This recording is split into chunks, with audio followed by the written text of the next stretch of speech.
అక్కడ ఏం జరిగిందో తెలుసుకుంటే మంచిది కదా. కాల్ చేద్దాం.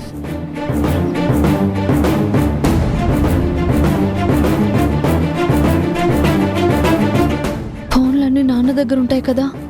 ఫోన్ చేస్తే ఏమైనా ప్రాబ్లం అవుతుందేమో. నేను కనబడలేదని చాలా గొడవ చేస్తూ ఉండుంటారు. ఈ టైంలో నేను ఫోన్ చేస్తే నా మీద విరుచుకుపడతారు. చెప్పా పెట్టకుండా ఎక్కడికి వెళ్ళిపోయావని ఆవేశంగా ఇంటికి పరిగెత్తుకొస్తారు.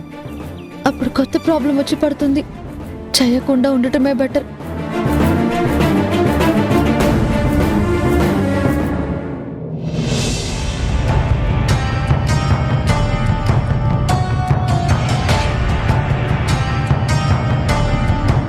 ఒరే ధీరజ్, నీ అదృష్టం బాగుందిరా. పెద్ద గంట గడిచిపోయింది. టైం మనకు అనుకూలంగా ఉంది. ఆ దేవుడు కూడా సహకరించాడు. లేకపోతే నీ ధరణి, నీదే అనుకున్న ధరణి ఆ కేశవగాడి పెళ్ళమైపోయేది. ఆ ప్రతాప్ మూర్ఖత్వానికి అటు ధరణి జీవితం, ఇటు నీ జీవితం సర్వనాశనమైపోయేది. మనం బికారులవై రోడ్డు మీద పడాల్సొచ్చేదిరా.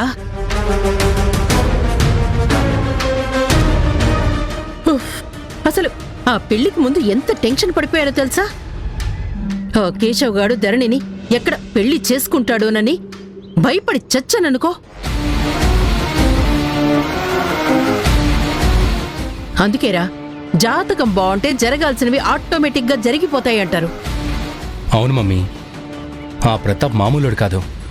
ఏకంగా నా ఫ్యూచర్కే పైరంటించాలనుకున్నాడు. ఏదేమైనా మధు మనకి శత్రువైనా టైంకి భలే ఐడియా వేసి ధరణిని నా కోసం సేవ్ చేసి అది దాని జీవితాన్ని నాశనం చేసుకుంది. ఈ విషయంలో మధును మాత్రం అప్రిషియేట్ చేయాలి మమ్మీ. ఆ కేశవ నీకంటే మరి దరిద్రుడేం కాదు. తమరేదో శుద్ధపూస బుద్ధిమంతుడు అన్నట్టు మాట్లాడతావే. ధరణి నీకంటే ఆ కేశవుని చేసుకుంటేనే సుఖపడేది. ఆస్తి పాస్తులు కూడా దక్కితే వాడికి ఇంకా కావాల్సిందే ఉంది. మొదలు పెట్టావా? నీకెన్నిసార్లు చెప్పానే, కూస్తే మంచి కూత కుయ్యి, లేకపోతే మూసుకొని కూర్చో అని. ఇలాంటి దగులుబాజీ మాటలు మాట్లాడితే ఓ పెదాలకి కుట్టు వేస్తాను. మూసుకొని కూర్చో, జరుగుతున్నది చూస్తూ ఉండు. నోరు విప్పావో జాగ్రత్త.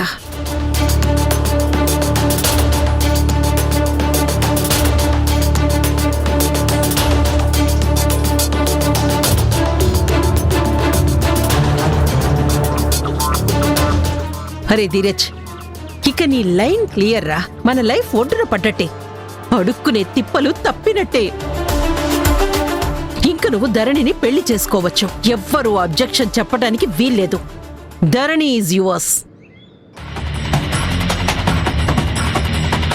అదేలా శక్తి, కేశవ్తో పెళ్ళనుకున్న దానికంటే ముందే ధీరజ్తో పెళ్లి క్యాన్సిల్ అయిపోయింది కదా. పైగా జనని, గుణ, అటు ప్రతాప్ వీళ్ల పెళ్లికి ఒప్పుకోలేదు కదా. మొత్తానికి ఆ కేశవ పెళ్ళైపోయింది. అయినా ఆ ప్రతాప్ నీకు ఫేవర్గా లేడు కదా. జనని, గుణ ఊరుకుంటారా? ఖచ్చితంగా అడ్డుపడే తీరుతారు. ఇంకలాంటప్పుడు ధీరజ్కి, ధరణికి పెళ్ళయ్యే ఛాన్స్ ఎక్కడుంది చెప్పు? మీరు ఆశపడటమే కానీ నాకైతే అస్సలు నమ్మకమే లేదు. ఇప్పుడే కదా చెప్పాను. క్షణం కూడా మమ్మల్ని సమర్థిస్తూ మాట్లాడలేవా? నువ్వెప్పుడైనా మమ్మల్ని సపోర్ట్ చేశావా? చెప్తున్నాను విను. ఖచ్చితంగా ఆ ధరణి ధీరజ్ భార్య అయ్యి తీరుతుంది. నా కోడలు కావాల్సిందే, మరో ఛాన్సే లేదు. అంత కాన్ఫిడెంట్గా ఎలా చెప్తావమ్మా? ఎలా అంటే, ఆ ధరణి ఫ్యూచర్ జీవితం అంతా మా చేతుల మీదే ఆధారపడుంది. అది మా గుప్పెట్లో చిక్కిన మిడతే. ఇక నుంచి మేము ఎస్ అంటే ఎస్, నో అంటే నో అని గంగిరెద్దుల తల ఆడించాల్సిందే. ఎందుకంటే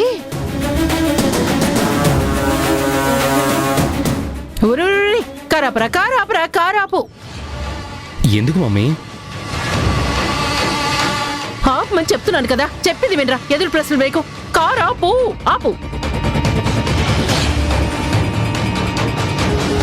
తిప్పరా, కారు వెనక్కి తిప్పు.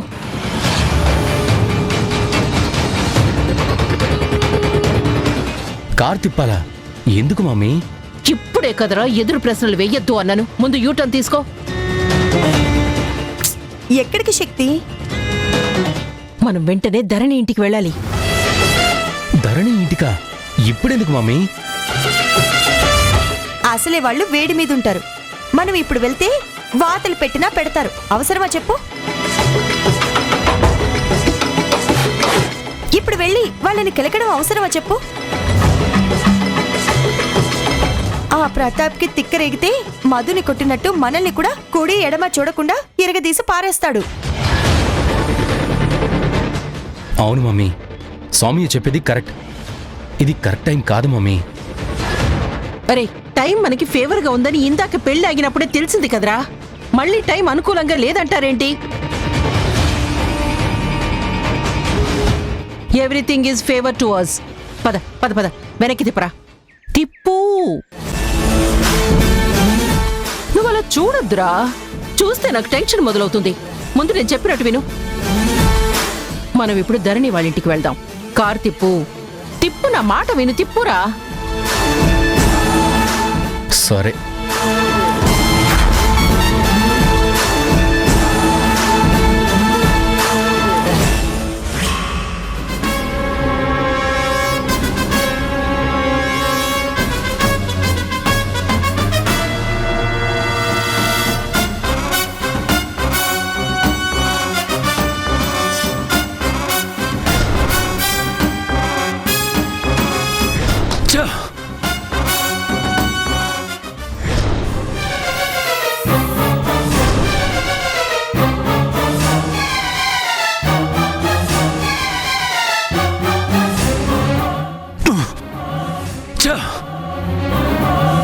మధు నా భవిష్యత్తుని నాశనం చేసింది.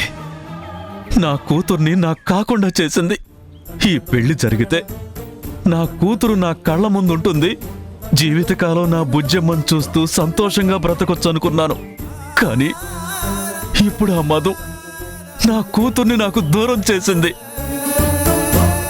ఈ మధుని కూతురుగా యాక్సెప్ట్ చేసి దాన్ని కూడా కన్న కూతురులా చూసుకుందాం అనుకున్నాను. కానీ అంతా నాశనం చేసింది. నమ్మించి మోసం చేసింది. తడిగుడ్డతో గొంతు కోసినట్టుగా చేసింది. దాన్ని నమ్మి నిండా మునిగాను. పెద్ద తప్పు చేశాను. ఛా!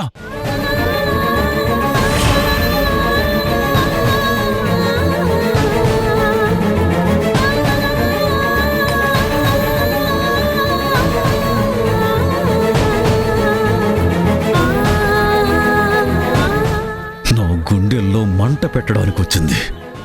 నా కొంపకి నిప్పంటించడానికి వచ్చింది. దాన్ని ఊరికి వదలకూడదు. నా ఆశల్ని నాశనం చేసిన ఆ మధు దాని బతుకు కూడా నాశనం చెయ్యాలి. దానికి నరకం చూపించాలి.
ఏం జరిగింది? ఏంటిదంతా? నువ్విలా పెళ్లి డ్రెస్లో మావయ్య పక్కన ఉన్నావేంటి? నీ మెళ్ళో తాళేంటి? అసలు ఏం జరిగింది? మధు అక్క, నీ పెళ్లి మావయ్యతో జరగకుండా ఆపడానికి నీ ప్లేస్లో ముసుగు వేసుకొచ్చి కూర్చుంది. తను నువ్వే అనుకుని మావయ్య మధు అక్క మెళ్ళలో తాళి కట్టేశాడు.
ఏంటి మధు ఇది?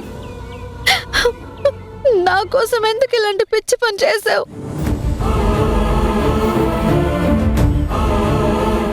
నన్ను సేవ్ చేయడం కోసం నీ లైఫ్ ని రిస్క్ లో వేసుకుంటావా?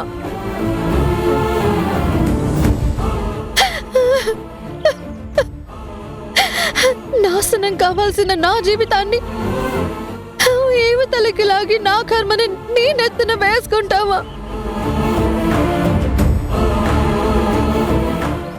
అసలు ఎందుకు మధు మా మధ్యలో ఇన్వాల్వ్ అయ్యావు? నువ్వెందుకు మధ్యలో పెళ్లి చేసుకోవాల్సి వచ్చింది?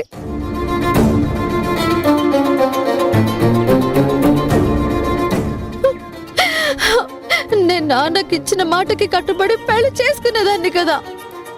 నువ్వెందుకు ఇలా సాక్రిఫైస్ చేసావు? నీ చేతులతోనే నీ జీవితాన్ని నాశనం చేసుకున్నావు. This is too much Madhu, this is too much. It's okay Dharani, నిన్ను సేవ్ చేయాలనుకున్నాను. ఎందుకంటే నీ పెళ్లి కేశంతో చేసే అధికారం ఒక్క మీ అమ్మ నాన్నకు తప్ప ఎవరికీ లేదు.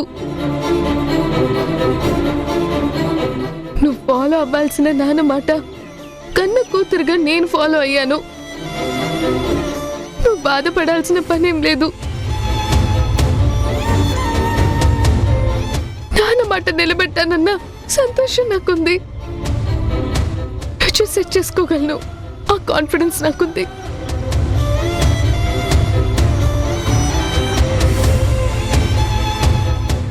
ఏంటే ఏదో నంగనచ్చి తొంగబుర్రల్లాగా ఏమీ తెలియనట్టు మాట్లాడుకుంటున్నారు? ఒకళ్ళకొకళ్ళు కూడబలుక్కుని చెయ్యాల్సిన పనంతా చేసి వీడి కొంప కూల్చి మీరిప్పుడు వగలమారి కన్నీళ్లు కారుస్తున్నారా? ఏం జరిగింది మధు అని నువ్వు, నీకోసమే చేశానని ఇది. పిచ్చి ఏడుపులు, దొంగ కన్నీళ్ళా? మీ మనసుకి మీరేమన్నా అనుకోండి, కానీ ధరణి జీవితం భవిష్యత్తు నాశనం అవ్వకూడదనే నేను ఈ నిర్ణయం తీసుకున్నాను. నాన్న మాట నిలబెట్టాను. మీరు ఎవరు మమ్మల్ని ఎలా అపార్థం చేసుకున్నా నాకేం ఇబ్బంది లేదు. అవునులే, నీకేం ఇబ్బంది? ఇబ్బందులన్నీ మాకు. అయ్యో పాపమని నిన్నింట్లోకి రానిచ్చారు చూడు, అది కర్మ. ఇవాళ అందరి సంతోషాలు నాశనం చేశావు. ఆయన మనసు నొప్పించావు. వీడి బ్రతుకు నాశనం చేశావు. నువ్వేం బాగుపడతావే? బాగుపడే లక్షణం ఉన్నవాళ్ళు ఇలాంటి పనులు చెయ్యరు. అమ్మా, జరిగిందేదో జరిగిపోయింది. ఇప్పుడెందుకు నువ్వు తనని తిడతావు?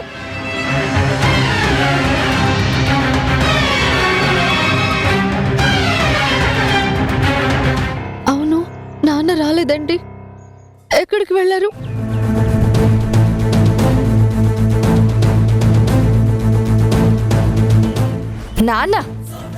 నాన్న అంటే నీకు విలువుంటే, నాన్న మాట నీకు గుర్తుంటే ఎందుకే నీ ప్లేస్లో ఇది కూర్చోడానికి అవకాశం ఇచ్చావు? అయినా ఇంత జరిగాక, ఆయన మనసు ముక్కలయ్యాక, ఇద్దరూ కలిసి ఆయన్ని మోసం చేశాక ఇంకా ఏ మొహం పెట్టుకుని ఇంటికి వస్తారు?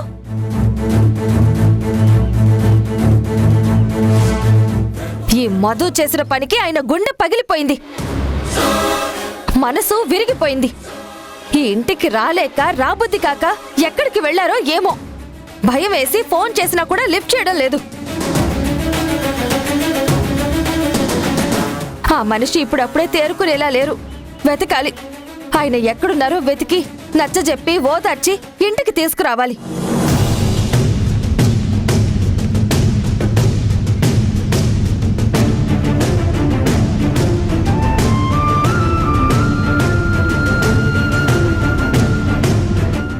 సారీ మావయ్య, ఇలా జరుగుతుందని నాకు తెలియదు. మేమేం అనుకోలేదు.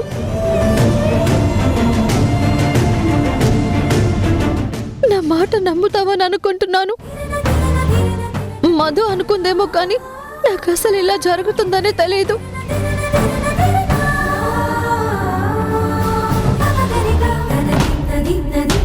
నేను అసలు అక్కడి నుంచి ఇక్కడికి ఎలా వచ్చానో కూడా తెలియలేదు.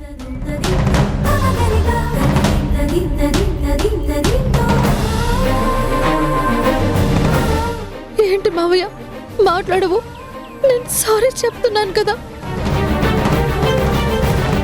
ఇంకా వాణ్ణి ఏం మాట్లాడమంటావే? అయినా జరిగిన దాంట్లో వాడి తప్పు కూడా ఉంది.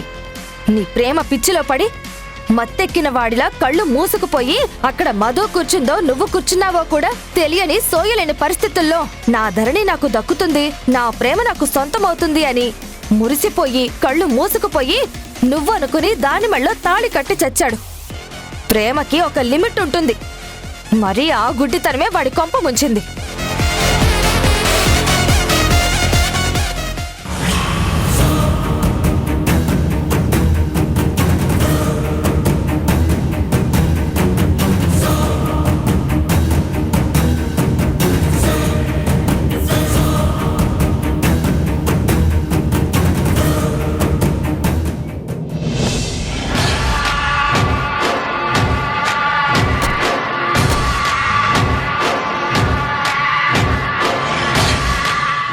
ఈవిడి గారెందుకు మళ్ళీ దిగబడుతుంది?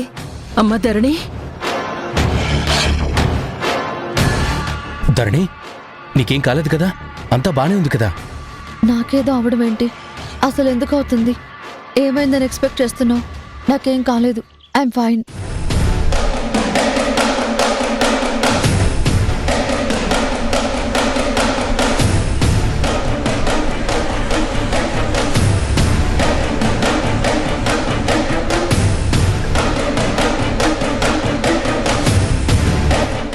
అవతల ఏం జరిగి చస్తుందో అని మేం టెన్షన్ పడుతూ నానా ఇబ్బంది పడుతూ నీకు ఫోన్ చేస్తే లిఫ్ట్ చేయవే.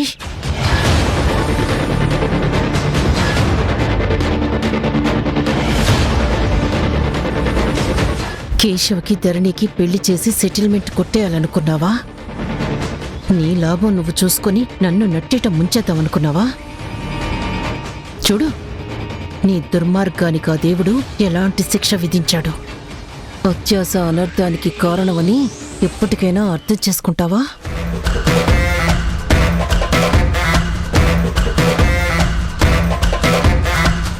జరిగిన పరిస్థితులన్నీ చూస్తే చాలా ఆశ్చర్యంగా ఉంది. ఈ కుటుంబాన్ని చూస్తుంటే చూడముచ్చటగా ఉందిరా ధీరజ్. చూడు కేశవా, మనం ఎన్నైనా అనుకోవచ్చు, ఏదైనా అనుకోవచ్చు, కానీ దేవుడు చెయ్యాలనుకున్నది చేస్తాడు. ప్రతిదీ మనం అనుకున్నట్టు జరిగితే దేవుడెందుకు చెప్పు? ఆయనకి మనం ఎందుకు విలువ ఇస్తాం? చూసావా, ధరణికి నీకు రాసి పెట్టలేదు, అందుకే మధుతో పెళ్లి జరిగింది.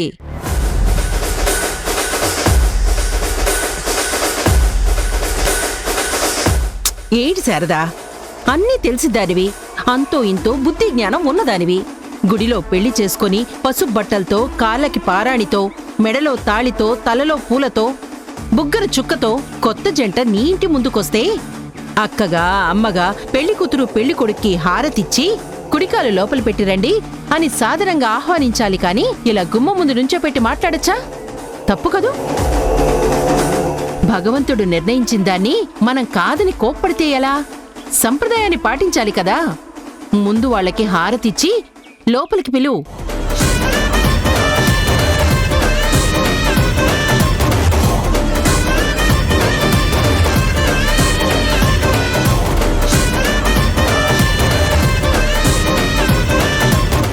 హారత నా బొంద, నేను చచ్చినా ఇవ్వను. అది ఇంటికి రావడమే నాకిష్టం లేదు. పైగా నా తమ్ముడిని చేసుకుని నా ఇంటికొస్తే నేనెందుకు హారతివ్వాలి?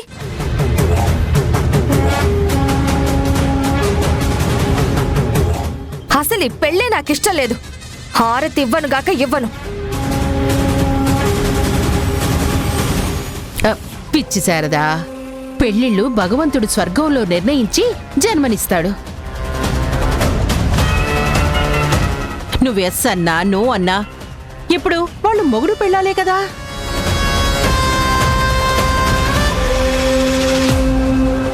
అక్కడే ఈ పెళ్లి రాసి పెట్టుంది కాబట్టి ఇక్కడ జరిగింది. అసలు అందుకేనేమో మధు ఈ ఇంటికొచ్చేలా చేశాడా దేవుడు. పట్టుబట్టి ఇంట్లోకొచ్చింది ఈ శుభకార్యం జరగడానికే.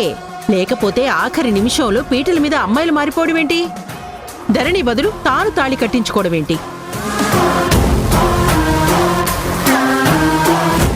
అంతా దైవ నిర్ణయమే. మానవ మాత్రలు మనమేం చేస్తాం చెప్పు? దేవుడికి తల వంచితేనే మేలు జరుగుతుంది.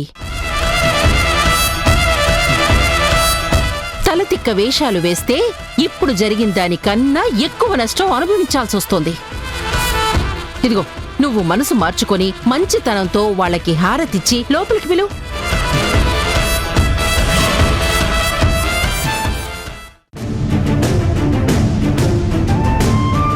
మధు జీవితంలో కేశవ అడుగు పెట్టకుండా కట్టడి చేద్దాం. ఏ ఊబిలో అయితే ఇరుక్కుపోయిందో ఆ ఊబిలో నుంచి మధుని క్షేమంగా బయటికి తీసుకొద్దాం.